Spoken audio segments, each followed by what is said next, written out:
مباشرة إلى جبهة جديدة من جبهات القتال والبطولة لمجاهدينا الأشاوس إلى مدينة درعا مهد الثورة السورية، حيث أعلن أبطال الجيش الحر عن بدء معركة في ريف درعا الجنوبي اسمها معركة قطع الوتين، وتهدف إلى السيطرة على الطريق الدولي وإحكام الطوق على ما تبقى من قوات النظام الإرهابية في مدينة درعا والريف المحيط بها.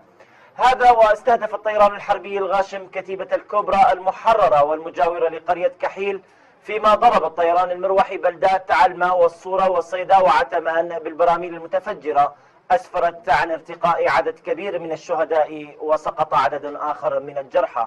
هذا واستهدف أبطال الجيش الحر بقذائف الهاون عصابات الأسد المتمركزة في خربة صنين في بصرة الشام، كما واندلعت اشتباكات عنيفة جدا بين أبطال الجيش الحر وعصابات الأسد الإرهابية شمال غرب مدينة الحارة. وقد قامت عصابات الأسد المتمركزة على سفوح تل الحارة بقصف ريف القنيطرة بالمدفعية الثقيلة. وفي السويداء أيضا قام الجيش الحر بمهاجمة عدد من النقاط التابعة لجيش الدفاع الوثني واللجان الشعبية، وتمكن من قتل عدد كبير منهم وجرح آخرين. لمزيد من المعلومات حول ما يجري في مدينة درعا وريفها ينضم إلينا الناشط الإعلامي أبو محمود الحوراني. السلام عليكم أخي أبو محمود. السلام عليكم. السلام ورحمة الله.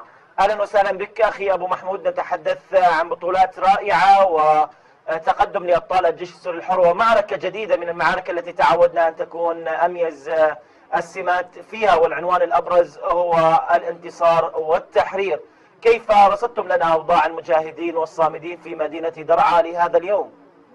نعم أخي أبو حسين، حقيقة نبدأ من معركة كبرى تعتبر من أكبر معارك محافظة درعا، وهي معركة فالمغيرات صبحا. تم الإعلان عن هذه المعركة اليوم صباحا. تضم هذه المعركة العديد من الألوية والكتائب تحت غرفة عمليات واحدة ومنظمة تهدف إلى تحرير بعض المناطق التي يحتلها جيش النظام والعديد من المواقع العسكرية. نتحدث عن المنطقة الشرقية من محافظة درعا. تم منذ أيام تشكيل غرفة عمليات الوعد الصادق، والتي أعلنت اليوم عن بدء معاركها ضد عصابات بشار الأسد، وهي المسؤولة الآن عن تحرير العديد من المواقع، ولا تزال حتى اللحظات المعركة مشتعلة.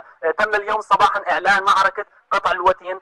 حقيقة هذه المعركة التي انتظرناها طويلا، نادينا وصرخنا كثيرا أنه لا بد من قطع خطوط إمدادات عصابات الأسد باتجاه مدينة درعا. هذه المعركة التي تهدف إلى قطع الاوتوستراد الدولي، بالتالي يعني سقوط وانهيار كامل لعصابات الأسد، وكما تهدف أيضا المعركة إلى استرداد بلدة خربة غزالة المنكوبة المحاذية للاوتوستراد الدولي التي سقطت بيد عصابات الأسد. سقطت بمؤامرة للأسف منذ سنة وشهرين، وهذه البلدة خالية من سكانها تماما.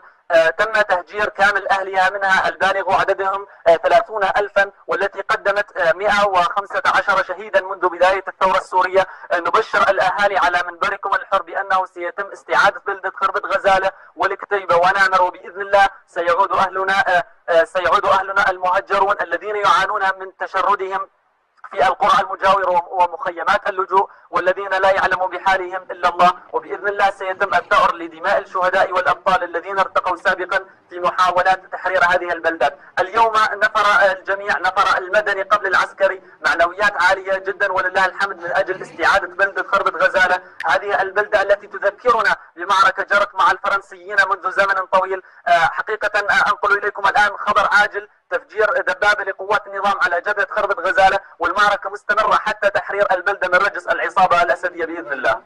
بإذن الله تعالى. أخي أبو محمود، نتحدث اليوم أيضا عن تركيز ضربات أبطالنا على عصابات الأسد في بصرة الشام وخربة صنين. كيف هي الأوضاع هناك وما الغاية من تكثيف الضربات، وخصوصا بعد أن أعلن أبطالنا في معارك سابقة بأن بصرة الشام تحتوي على عدد كبير من المرتزقة الشيعة التابعين لشيعة العراق ولبنان؟ كيف هي الأوضاع هناك؟ نعم أخي، حقيقة من المفرح أنه تم اليوم في المنطقة الغربية والمنطقة الشرقية من محافظة درعا تم تنظيم غرفة عمليات ووضع خطط استراتيجية، خطط للدفاع، خطط للهجوم. تم الإعلان عن تشكيل غرفة عمليات ليس لها من دون الله كاشفة، والإعلان عن بدء أولى عملياتها والتي تهدف إلى غزو منطقة المفطرة وتطهيرها من رجس النصيرية ضمن غزوة سميت بأيام معدودات. نعم، وكيف هي أحوال الصامدين والنازحين أخي أبو محمود؟ هل من تحسن في الأوضاع الإنسانية والإغاثية في مدينة درعا وريفها؟ حقيقة أوضاع إنسانية صعبة تمر بها محافظة درعا في شهر رمضان. حركة نزوح كبيرة من البلدات التي تتعرض لقصف لا يهدأ كبلدة الغارية الغربية والغارية الشرقية، هي الآن خاوية على عروشها.